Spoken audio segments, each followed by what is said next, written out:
வணக்கம். படித்திடாது உயர்ந்தவர், பண்புமிக்க ஏழையர், துடிப்புமிக்க நல்லவர், தூய வாழ்க்கை நிறைந்தவர், உழைப்பினாலே சிறந்தவர், உண்மை தொண்டு புரிந்தவர், மதிய உணவை தந்தவர், கல்வி கண்ணை திறந்தவர் என்று அனைவராலும் போற்றப்படும் கருப்பு காந்தி என்று செல்லமாக அழைக்கப்படும் கர்ம வீரர் காமராஜர் அவர்களை பற்றி தான் இங்கு பேச வந்திருக்கிறேன்.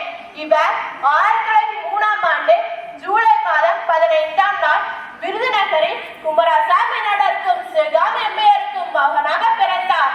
இவர் குடும்பம் மிகவும் ஏழ்மையானது. காமராஜர்